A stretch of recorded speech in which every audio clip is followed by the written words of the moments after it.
Alessandro Frau, 20 Buonasera. anni di esperienza nei rally. Sì. Quando è iniziata la tua passione per i rally? La mia passione per i rally nasce da ragazzo. Io diciamo che siamo una famiglia di rallisti. Inizia con mio fratello Gianmario, che è il più grande, ha corso negli anni fine anni 80, anni 90, gli anni d'oro del Costa Smeralda, diciamo. E per poi nel 2003-2004 prendere la licenza per intraprendere questa piccola carriera rallistica. Quindi nasce tutto grazie a mio fratello Gianmario che ci ha trasmesso questa passione. Poi col fatto che siamo nati ad Alghero, conoscere anche l'Alghero Scalapicata, lì ci ha portato ad innamorarci di questo sport, dell'automobilismo in generale, diciamo, poi soprattutto dei rally. Quindi da lì è nata la nostra passione per i rally, è nata la passione di quello che è tutta la situazione dei motori, diciamo, che per me è diventata una vita, dopo 20 anni, anzi quest'anno è il 21° anno di licenza. È bello, uno sport che ti appassiona sempre di più, uno sport che non ti fa stancare secondo me, perché ogni qualvolta che tu sei in macchina hai bisogno di quell'adrenalina, hai bisogno di poter scaricare quello che è la vita comune, quindi secondo me è una cosa che spero non morirà mai. Quando hai disputato il tuo primo rally? Il mio primo rally è stato nel 2004, Rally del Montalbo. È stato con Aldo Pileri. Noi diciamo che è nata quasi per una scommessa, perché mio fratello Gianmario, come dicevo prima, correva con Tommy Pileri, un pilota di Arzachena, quindi volevamo fare, diciamo, i giovani della famiglia, quindi Pileri Frau. E abbiamo fatto la prima gara con una Fiat 500 Trofeo al Rally del Montalvo con un grandissimo risultato, primo di classe, sai. In quegli anni era per me un sogno che si realizzava, quindi è stata la gara più importante anche della mia vita, nel senso che da lì è iniziato veramente l'iter di fare navigatore nei rally. Quindi buona la prima, diciamo. Sì, diciamo di sì. È stato Il veramente primo. è stato veramente un bel debutto. Da lì poi un susseguirsi di gare, insomma, dal 2004 adesso abbiamo affrontato tantissime gare, maggior parte in Sardegna, abbiamo fatto qualche esperienza anche fuori, siamo in continente, però la maggior parte abbiamo fatto qua in Sardegna, con vari piloti, quindi Ok, quindi iniziamo dalla Sardegna. sì. Qual è il tuo rally preferito in Sardegna? Allora, ti direi, ho disputato tante gare belle, perché in Sardegna secondo me non siamo indietro a nessuno, sia con gli asfalti ma soprattutto con gli sterrati. La gara che diciamo che il sogno di una vita è sempre stato quello di fare il Costa Smeralda e io ho avuto la fortuna di farlo nel 2006 con un pilota qua di Arzachena e di percorrere la famosa Campo Rotondo, l'ultimo anno che è stata fatta la Campo Rotondo su terra. È stato il sogno, bellissimo, perché partire e soprattutto arrivare alla pedana è stata una cosa, cioè tuttora a distanza di quasi 20 anni mi vengono i brividi, perché fare un rally Costa Smeralda di quegli anni secondo me deve essere, cioè, è un sogno credo per tutti i piloti, i navigatori che, passami il termine, vecchia scuola, come sono nato io, cresciuto io. Poi ci sono anche tante altre gare, come il Vermentino su asfalto, che era una gara bellissima. Ora su terra, insomma, Sollevato abbiamo l'asticella. sollevato l'asticella, certo. Però il Vermentino, come il Rally Città di Olbia, che era una gara lo stesso bellissima, il Terra Sarda, qua ad Arzachena, il Rally d'Ogliastra, insomma, strade, te ne posso elencare tantissime. Il Rally del Montalbo non era di meno agli altri, peccato che non si faccia più, però si facevano dei paesaggi, abbiamo visto delle zone che facendo questo sport abbiamo avuto la fortuna di visitare, comunque di conoscere. Ce ne sono tante gare, soprattutto qua in Sardegna veramente non siamo indietro a nessuno secondo il mio punto di vista. Poi sul continente è tutta un'altra situazione. Ecco, parliamo, diciamo, fuori dalla Sardegna. Qual è il tuo rally preferito che hai disputato fuori? Non ho tantissime gare fuori. Sono innamoratissimo della Toscana, nel senso che quando abbiamo la possibilità con mio compare, ho corso anche con altri piloti fuori come Giovanni Antonio Costa, però la maggior parte li ho fatti con Alessandro Brigaglia. eh, Però la gara che mi è rimasta di più nel cuore è stato il Rally del Grappolo a San Damiano d'Asti. Una gara bellissima, organizzata bene, una gara velocissima, secondo m cioè quella che in tutte quelle che ho fatto fino a ora è quella che mi è rimasta impressa. Impressa perché anche cioè dove si correva era bellissimo. La Toscana niente da dire, nel senso che io ho fatto soprattutto asfalto in Toscana, però lì proprio mi è rimasta nel cuore, una bellissima gara, bellissima esperienza. Quindi le differenze, diciamo, del rally in Sardegna rispetto all'Italia, quali sono secondo te? Mah, io ti dico, noi qua in Sardegna col fatto che abbiamo, passami il termine, meno gare, quindi l'asticella di quello che è la bellezza è alta, perché io ti posso dire, con il lavoro che si fanno in questo momento, a livello organizzativo, guarda il Rally del Sulcis e quanto è diventato bello nell'arco di 3 anni. Già dal primo anno che era l'esordio, adesso è diventato un qualcosa di veramente di bellissimo. 1 perché posti favolosi e 2 perché comunque ci sono delle organizzazioni dietro che veramente lavorano. Perché io ti posso dire a livello di navigatore, quando noi leggiamo il roadbook e tu hai perfettamente tutto alla regola d'arte, per me, vuol dire che è stato fatto un lavoro perfetto. Inizierà dal Trassarda con, insomma, l'Asinara, quello che è, son lavori perfetti. Infatti noi abbiamo secondo me uno dei migliori, ex navigatore diciamo, ma uno dei migliori, tecnici che è Paolo Masuri, che secondo me è uno di quelli che veramente, ti rende facile, passami il termine, il lavoro del navigatore, perché c'è dietro un lavoro pazzesco. Differenza di su che a volte trovi delle, lacune a livello, tecnico di quello che è il roadbook o qualche cosa qui, però diciamo che in Sardegna secondo me abbiamo un livello che non dobbiamo invidiare niente a nessuno. Passiamo al ruolo del navigatore. Come ti prepari per una gara? Allora io, negli anni ho, cercato di fare un mio metodo, nel senso che io mi preparo la gara, mhmm molto facilmente, nel senso che io sono abituato al vecchio stile radar, cioè mi studio bene il radar a casa, mi studio bene il percorso, cercare di capire, come arrivarci il prima possibile, e soprattutto quando sei in ricognizione, tu fai il giro del radar sì, però hai bisogno magari di rientrare subito, quindi studiarti percorsi alternativi a quello che è il roadbook per arrivare subito adesso con tutte le nuove normative, quindi, tutta la preparazione a casa, fogli, preparare la gara e tutte come si dice, le dichiarazioni che ci vogliono, insomma io preparo tutto quello che è da casa e studio bene quello che è il percorso, perché mi piace essere informato. Per quanto sono prove che noi abbiamo visto e rivisto magari tante volte, però mi piace proprio studiare a casa, soprattutto sul chilometraggi, trasferimenti, quello che è insomma tutto quello che riguarda, la gara. Mi piace proprio studiarlo a casa, a volte ci passo delle ore la sera, sai, anche se mia moglie non è tanto contenta di questo, però mi dice: questo rally", però sì, mi piace proprio informarmi. Quanto tempo passi, diciamo, insieme al pilota per quanto riguarda la scrittura delle note?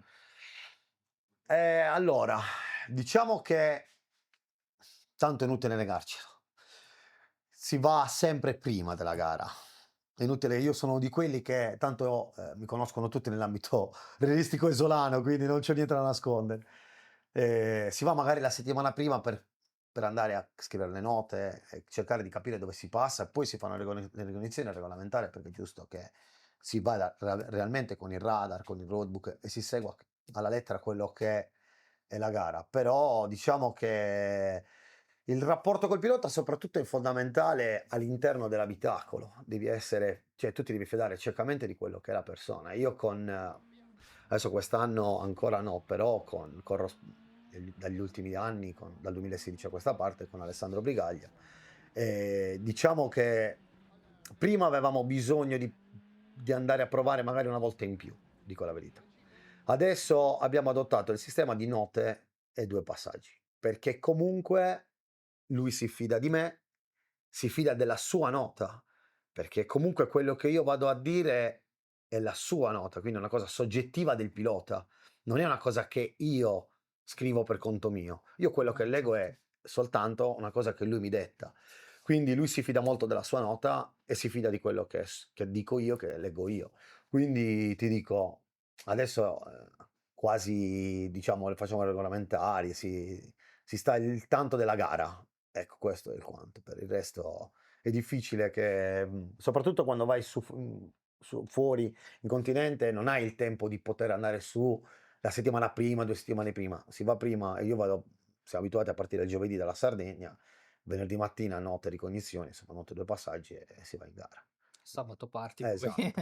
Se uno diciamo che se uno ha abbastanza feeling ed è abbastanza affiatato, io ti faccio un esempio stupido, ora come ora ti dico, quando lui arriva sulla curva so già la gradazione che lui mi dice, ma perché so che come imposta la sua nota, ma non perché sono anni di esperienza dietro, abbiamo più di 20 gare insieme, quindi dopo 20 gare inizia insomma, entrare in sintonia. Quindi Quindi diciamo, passami il termine, il segreto per andare forte è diciamo molto il feeling tra navigatore e secondo me pilota. allora, diciamo che, non siamo Ogier e non siamo Okay. Rovanpera perché se no saremmo in macchina tutti i giorni. Certo che avere il feeling col tuo pilota è una cosa, fondamentale. La fiducia più che altro, perché io sono innamorato del ruolo del navigatore, mettiamola così. Il ruolo del navigatore è talmente complesso, è talmente, difficile, che mi affascina. Nel senso, il pilota devi avere un dono.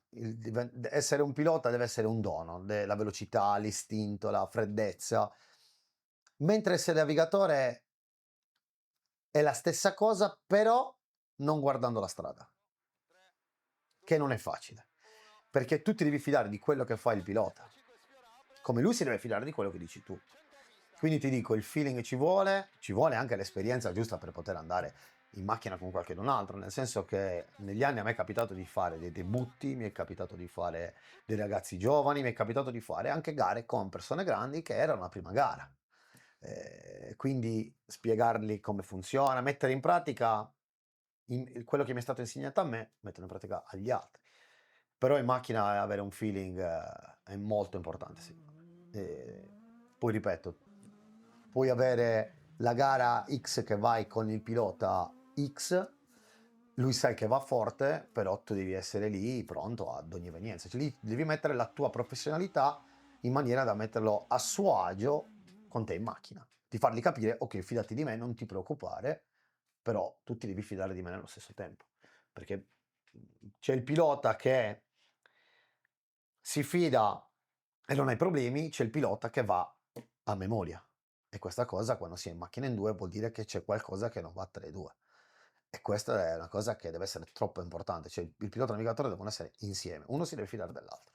Qualsiasi cosa esse succeda, nel senso che se vai in macchina per correre, ci può essere incidente, come ci può essere la vittoria, come ci può essere qualsiasi tipo di situazione. Quindi Cioè, quando si è in si fa macchina squadra. si fa squadra. In macchina si è in 2. Si elogia sempre il pilota perché è lui che guida e lui che accelera, ci mancherebbe altro, questo lo sappiamo. Noi navigatori siamo sempre stati lì, nel senso che siamo non messi da parte, però In secondo piano sì, purtroppo. diciamo che siamo subito dietro, ma non è, a me, dico sinceramente, non mi è mai pesata questa cosa, perché comunque se il lavoro che ho fatto dietro, se mi sono comportato bene o mi sono comportato male, lo sappiamo in teoria noi due all'interno. Però in macchina si è in due, si vince in due e si sbaglia in due. E questa deve essere una cosa che è importante, soprattutto quando si è un equipaggio in macchina. Perché io posso sbagliare una nota e tu ti incazzi, però se tu te la tiri un muro e io ti ho dato la nota giusta, chi si deve incazzare? Io. Certo. Quindi deve essere una cosa, deve essere proprio veramente una cosa di simbiosi, insomma, di fiducia di entrambi, se no non vai da nessuna parte. Abbiamo parlato di feeling con il pilota. Ora parliamo però del lato tuo da navigatore. Dentro l'abitacolo, oltre al feeling col pilota, hai mai avuto paura? Sì, ho avuto paura dopo un brutto incidente nel 2013, al Rally d'Ogliastra, diciamo che mi ha dato un bello scossone, perché comunque uscire a quella velocità, mi ha fatto venire paura, dico la sincera verità. Per me diciamo che la fortuna è stata di mettermi in macchina subito dopo, nel senso dopo 2 o 3 mesi mi sono rimesso in macchina perché comunque la voglia di correre era più grande della paura, per quanto paura io avessi. Sembrava che soprattutto le prime gare ogni staccata fosse la stessa di quella gara. Invece poi non è così, c'è voluto del tempo, a maggior ragione con Alessandro che lui nel 2016 era la prima gara, stava iniziando, io ho messo la mia esperienza e lì abbiamo creato un rapporto, io ho ripreso la mia fiducia e lui è cresciuto come pilota. Quindi le due cose sono andate pari passo in maniera da poter riprendere io fiducia su me, soprattutto perché, ripeto, dopo questo brutto incidente avevo veramente paura, ma non è tanto la paura di andare a sbattere, la paura di rifarmi male, perché comunque mi ero fatto male, quindi sai, il rally è bello, è un bel gioco, ci divertiamo, andiamo forte, però quando ci si fa male non è mai bello. Anche perché io sono finito in ospedale, il mio pilota è finito in ospedale, quindi non è che è stata proprio un fine bellissimo, diciamo, però diciamo che va bene così.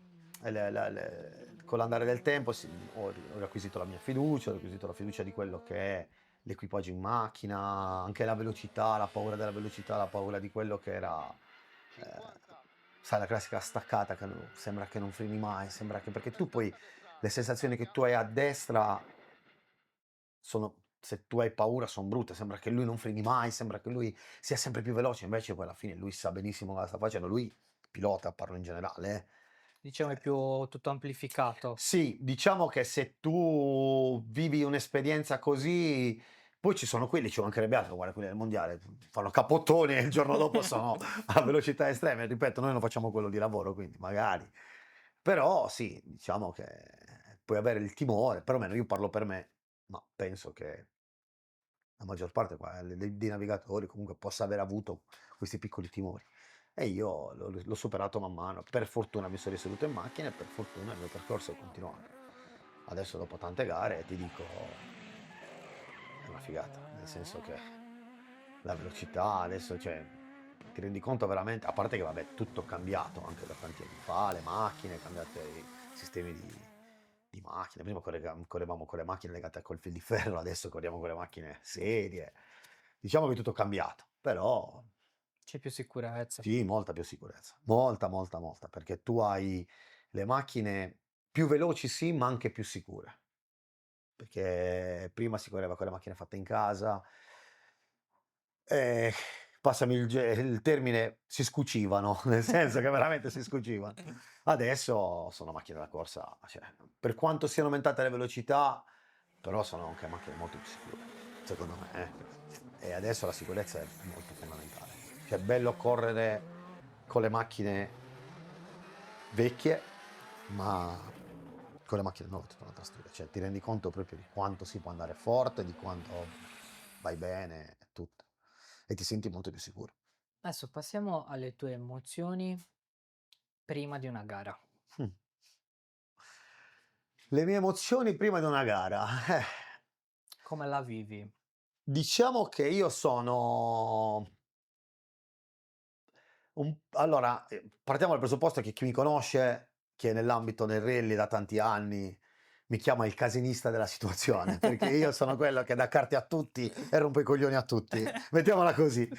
E quindi la passo molto scherzosamente, nel senso che io cerco di viverla al meglio possibile, cerco di vivere ogni momento con allegria e con gioia, rompendo i coglioni anche a tutti, nel senso che io dal numero 1 all'ultimo per me sono tutti amici e per me son tutti allo stesso livello, nel senso che il sacrificio che ha fatto l'ultimo è lo stesso che ha fatto il primo, ci mancherebbe altro. Per me io ho amici, Maurizio Diomedi, Vittorio, ci conosciamo da una vita, per passare a Marino, io mi ricordo Marino col Saxon 2 agli anni del Copalimbara, quindi, che ti posso dire, di Giuseppe Mannu, insomma son tutte persone che io ho conosciuto da sempre. Quindi vivo questa situazione con molta allegria. Poi nel momento che mi siedo in macchina, lì si trasforma tutto, nel senso che lì veramente molti dicono: "È impossibile che tu stai serio in macchina". Io passo il mio tempo in macchina a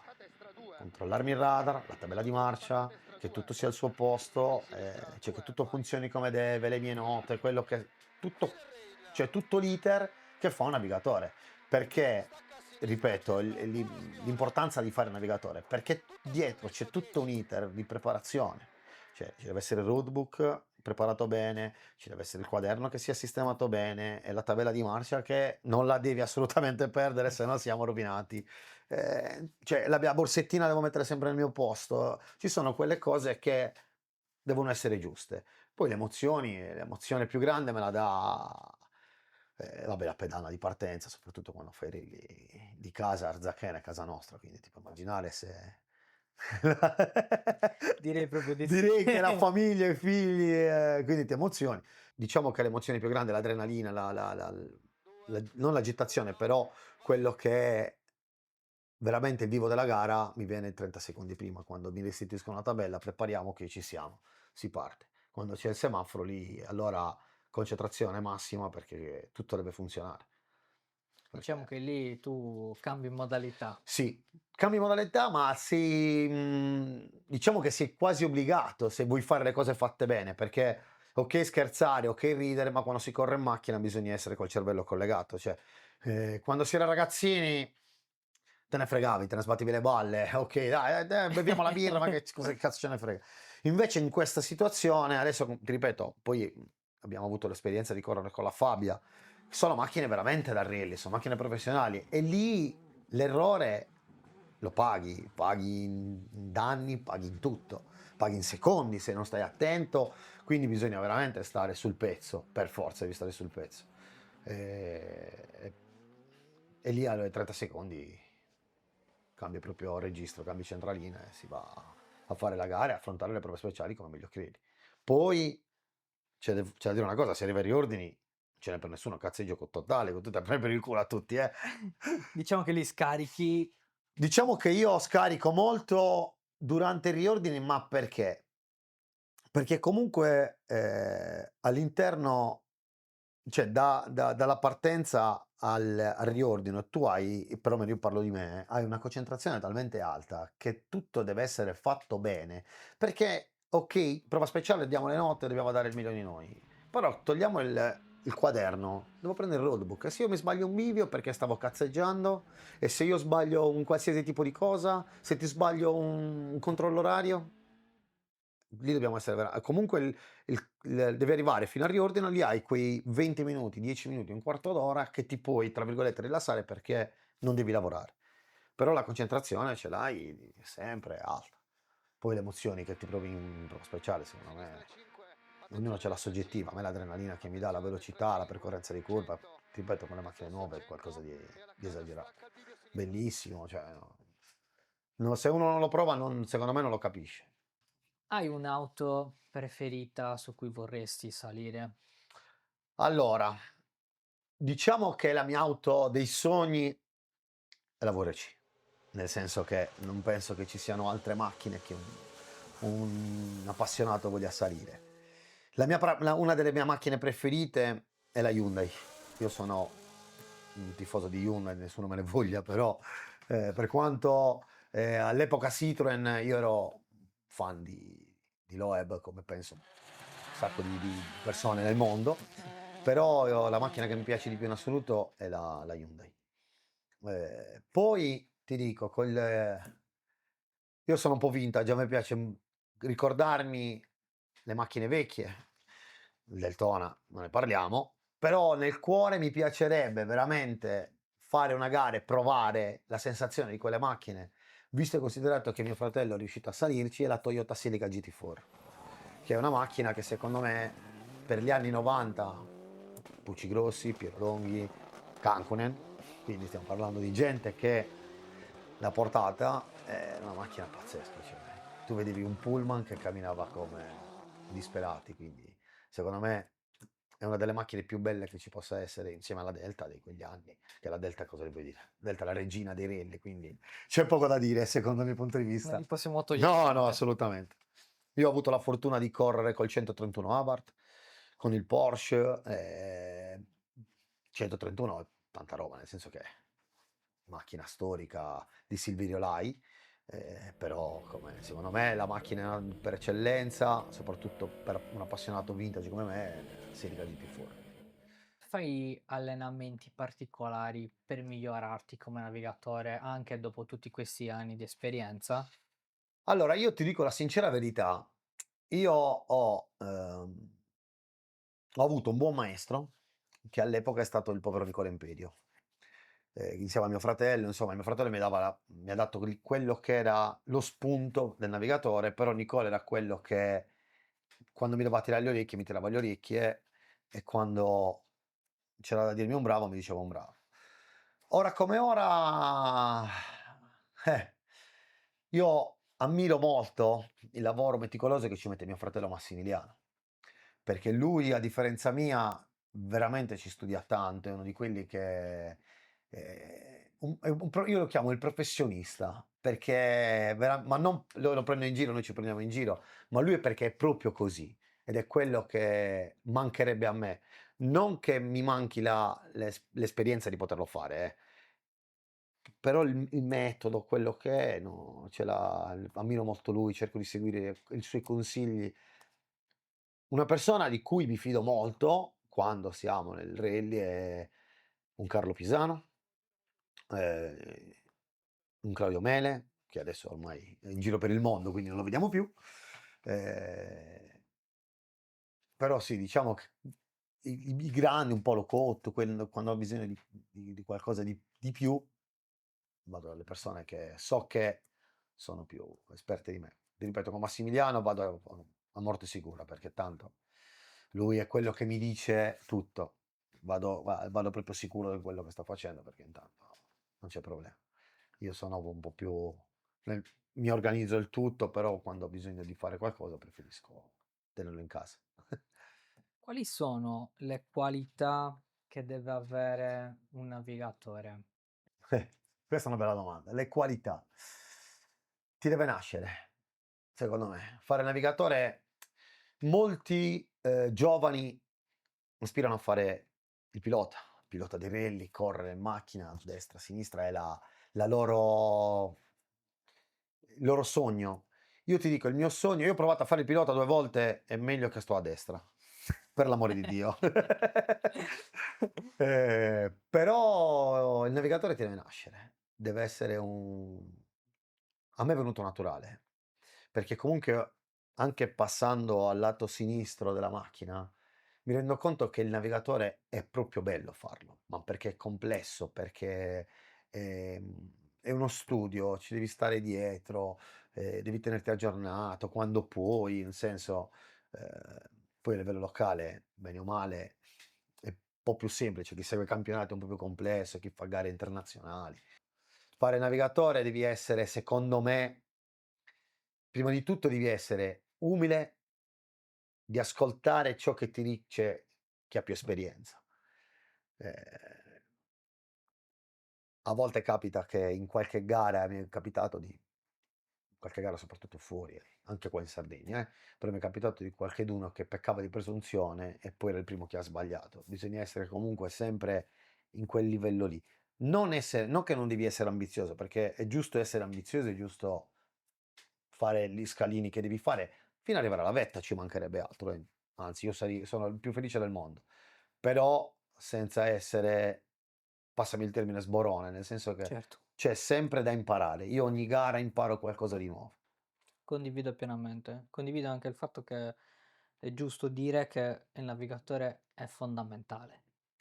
Nel rally è Eh, fondamentale perché è comunque una figura che si prende cura di tante cose, di tanti aspetti, sì. quindi è giusto sottolinearlo.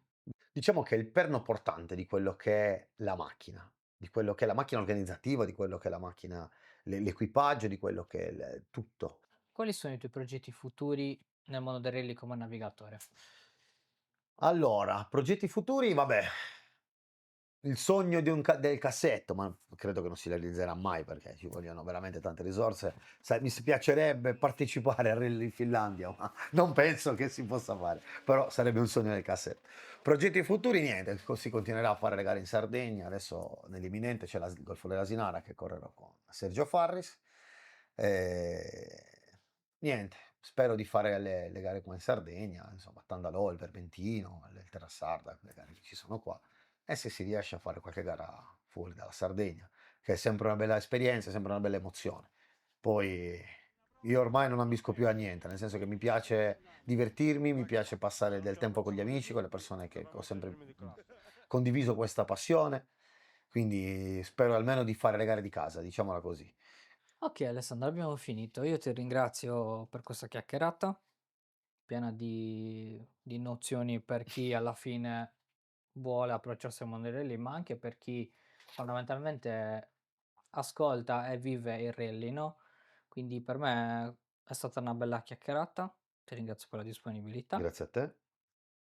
e poi lanciamo comunque l'invito a tuo fratello. Eh, Se prima o lui poi, adesso questi giorni è impegnato col mondiale, però magari dopo il mondiale diciamo che magari faremo venire anche lui. io spero che questa nostra chiacchierata possa servire a qualcosa. Comunque io ho messo sul tavolo e a nudo quello che è stata la mia esperienza di 20 anni di gare, e di soddisfazioni e insoddisfazioni, perché il rally ci possono essere 10 gare l'anno e 10 gare non arrivi, poi l'anno dopo ci sono 10 gare, 10 gare e fai dei bei risultati. Io dico sempre, non perdere mai la speranza, se c'è la passione, non buttarsi mai giù, perché ogni gara ha sempre qualcosa da insegnarti, sempre e comunque. Son contento di avermi fatto questa chiacchierata con te, perché comunque 20 anni di esperienza ormai È giusto raccontarle. è giusto diciamo che è bello raccontarle, è bello vivere, diciamo, i miei 20 anni di esperienza realistica. Adesso speriamo di farne almeno altri 20, si spera. Ma io ti aspetto se vuoi, non c'è problema. Grazie ancora Grazie a Alessandro. te. Alla prossima. Alla prossima, grazie Ciao. mille. Ciao. Siamo in diretta dal trasferimento della ultima prova speciale di Rena. Io e il mio amico Alessandro Brigaglia siamo contentissimi e finalmente abbiamo, se tutto va bene, coroniamo il sogno di salire sulla pedana insieme. Volevo ringraziare tutti, da Giuseppe Brigaglia, Antonio Cotrino, Abbondanza, mia moglie, Fraschini, tutti gli amici che ci hanno aiutato, Margot Caffè e il ristorante La Iadina. Volevo ringraziare tutti quelli che hanno avuto fiducia in noi.